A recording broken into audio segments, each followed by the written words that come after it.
You will hear a podcast about an area called the sheep market in a New Zealand city. First, you have some time to look at questions 11 to 14.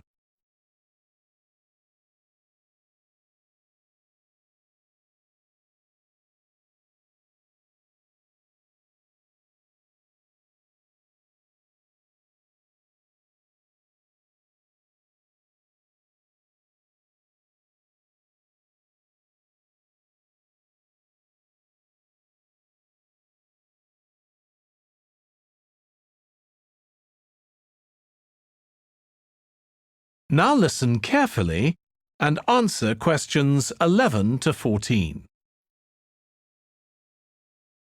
Welcome to this podcast about the sheep market, which is one of the oldest parts of the city.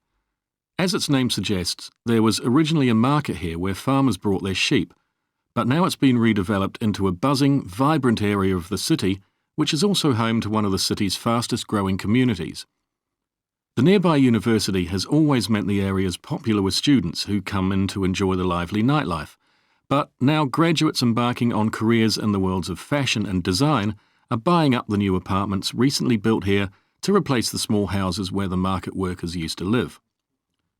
The narrow old side streets are great places for finding original pictures, jewellery and ceramics which won't break the bank, as well as local produce like fruit and vegetables. There's also lots of pavement cafes where you can have a coffee and watch tourists from all over the world go by. The oldest buildings in the area are on the main streets, including the city's first department store, built in the 1880s, which is still open today.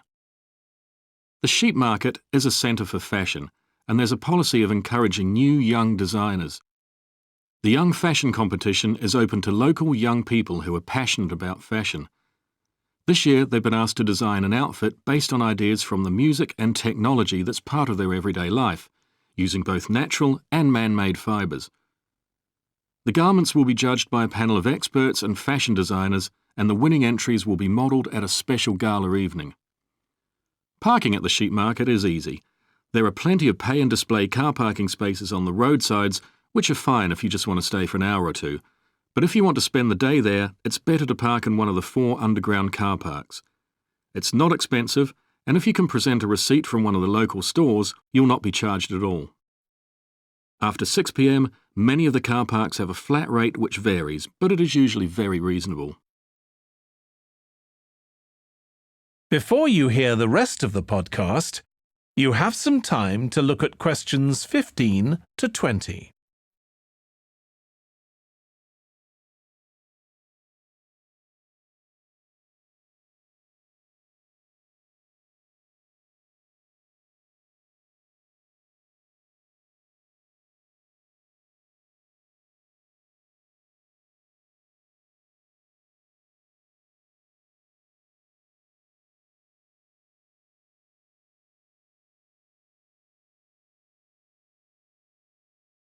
Now listen and answer questions 15 to 20.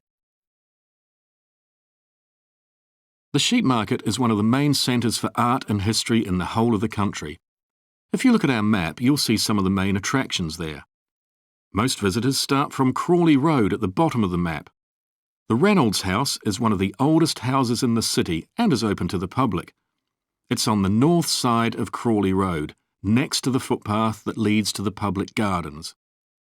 The area is particularly interesting for its unusual sculptures. The thumb is just what its name suggests, but it's about 10 metres high. You'll see it on Hill Road, across the road from the bank. The museum's got a particularly fine collection of New Zealand landscapes. It's on the east side of the sheep market, on City Road. It's on the other side of the road from the public gardens, immediately facing the junction with Hill Road. The Contemporary Art Gallery is on a little road that leads off Station Square, not far from the public gardens. The road ends at the gallery. It doesn't go anywhere else. That's open every day except Mondays. The Warner Gallery specialises in 19th century art. It's on City Road, near the junction with Crawley Road, on the same side of the road as the public gardens. It's open on weekdays from 9 to 5 and entry is free. Finally, If you're interested in purchasing high-quality artwork, the place to go is Nucleus. You need to go from Crawley Road up through Station Square and east along Hill Road until you get to a small winding road turning off. Go up there and it's on your right. If you get to City Road, you've gone too far.